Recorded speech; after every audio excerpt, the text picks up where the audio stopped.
You. I'm very well. Thank you for asking. How are you? Thank you, Dipankshi. I'm doing well. You must have seen my name. My name is Rajini, and I'm your moderator for this session. I'm also part of the WEF. Nice knowing you, Dipankshi. And I just saw your profile, and it says thought spectroscopy. So I wanted to start on that, and what inspired you to keep have this name as your brand. So can you talk about it? And Yes, where are you speaking from? You're from? I'm currently in Pune. Okay. Yeah. So I started thought spectroscopy, keeping in mind that various colors of emotions. At times you feel sad, you feel happy, annoyed. So there are a whole spectrum of color, emotions you have. So that's how thought spectroscopy came in, where we focus on mental wellness and corporate growth solutions. So it's all about playing with your mind and identifying which color is more dominating and where we need to work on. So that's how it came into play. So you make people explore the colors that are appearing in their mind frame and work around that. Yes. Okay, that's a very different take. And so, where did you study, Dipankshi, and what have you done? Academically, I'm an environmental engineer, and Wow, from environment to uh, human mind. yeah, so I did my MTech in environmental engineering. So while I was working, I got married to an army officer that required very frequent relocation and frequent job changes. So Okay. I wanted something sustainable, something, because I was not comfortable moving out to job and every now and then explaining people that I have the potential and, just convincing them about my capabilities. So I wanted to get into something more sustainable. That's how I got into human resources, and then coaching started happening. So we started working on coaching. I got into hypnosis. So Wow. That's nice. So you do a blended approach to help people. You coach. You are a coach, and you use these techniques while coaching. Am I right? yes, if it's required. Okay. And you are a company of how many people? How many people are there? And what's your group like, or you're single? Currently, we don't have many employees. It's just 8 permanent employees, and rest we have consultants on board. So we have 30 consultants who are working with us. And Okay. Thought Spectroscopy is working with clients globally. Mm-hmm. So we are providing online coaching sessions and training sessions to people in other countries as well. Okay. So I think you must have been faced with this question very often in this last 1.5 years, especially. So, so how did COVID help you to manage, people's emotions, or uh, did your coaching take a different blend? So, what kind of job did you do during this Yeah. time?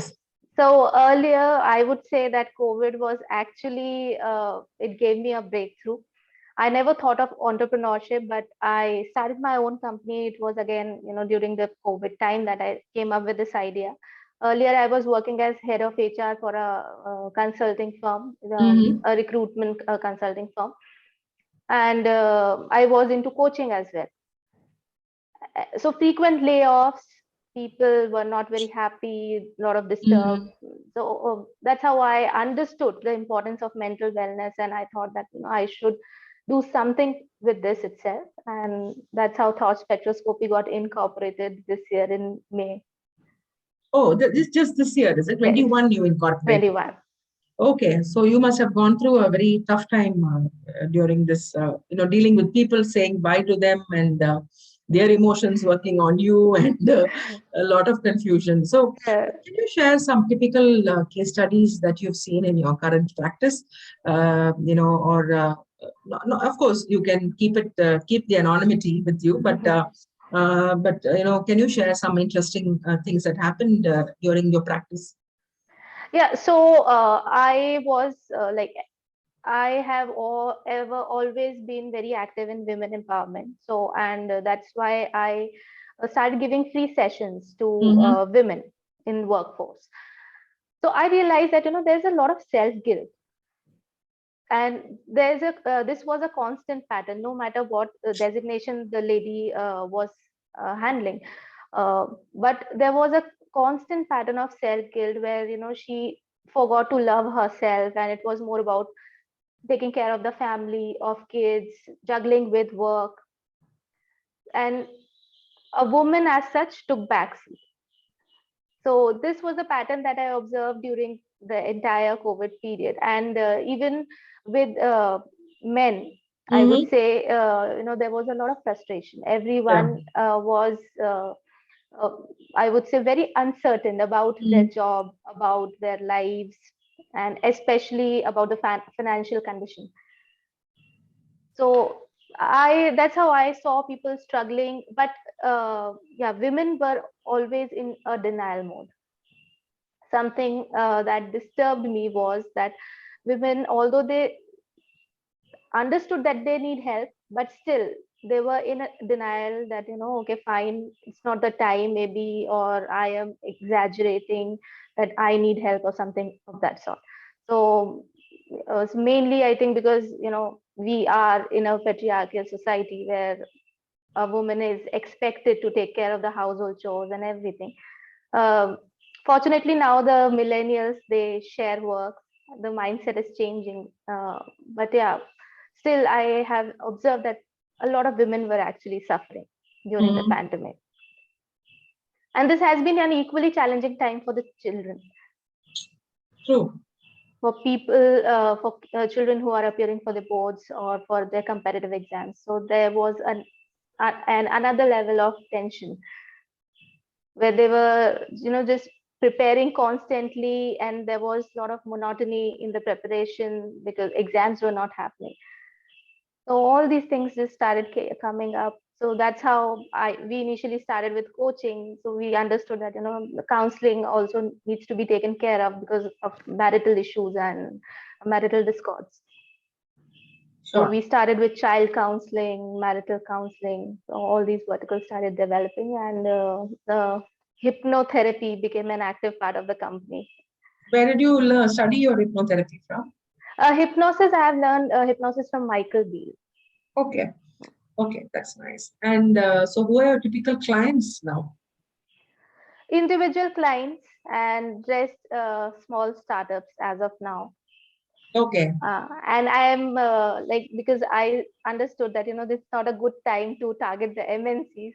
So I started with small and mid-sized companies. So we are getting most of the business from there, and few hospitals who are asking us to provide service to their critical care departments and the trauma centers. Okay. That's how we are working. Okay.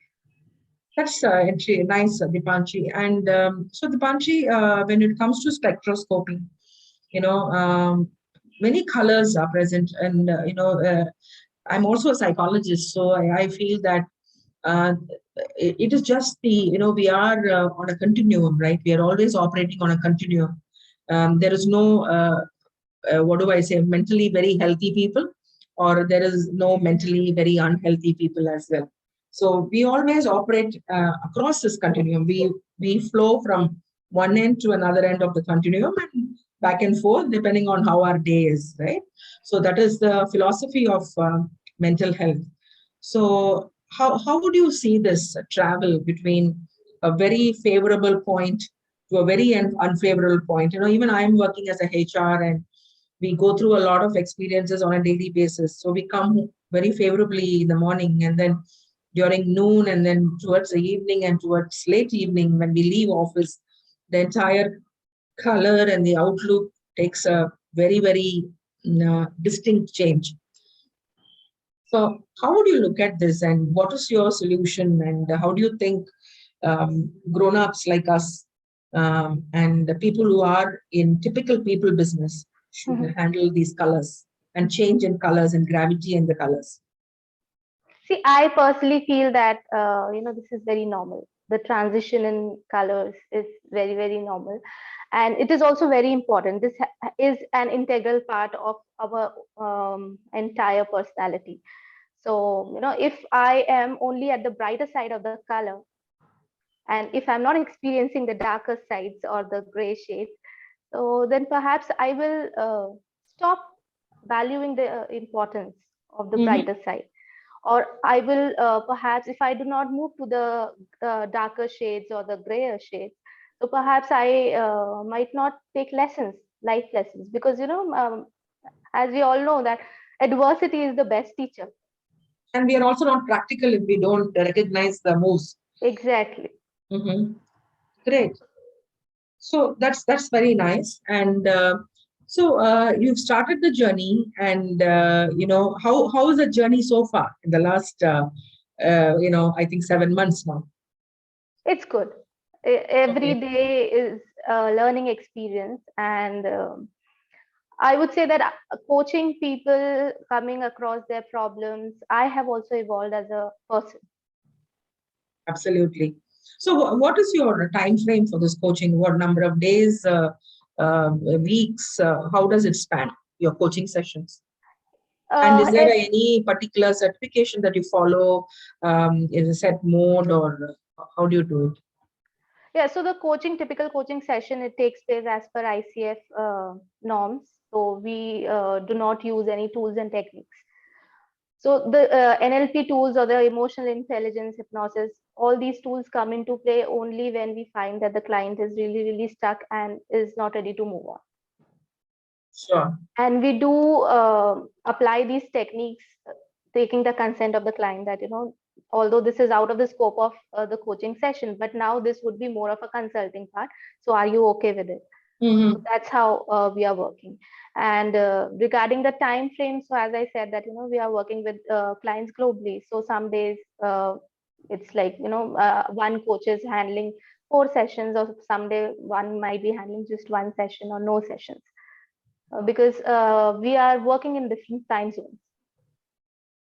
Sure.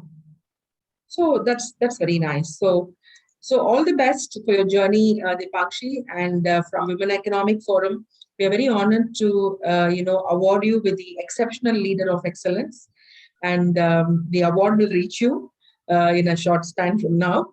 And keep doing your good work. And thanks very much from the Women Economic Forum, Dipakshi. Thank you. Nice Thank you meeting so you. much. Thank Yeah. you, ma'am. Bye. Bye. Bye.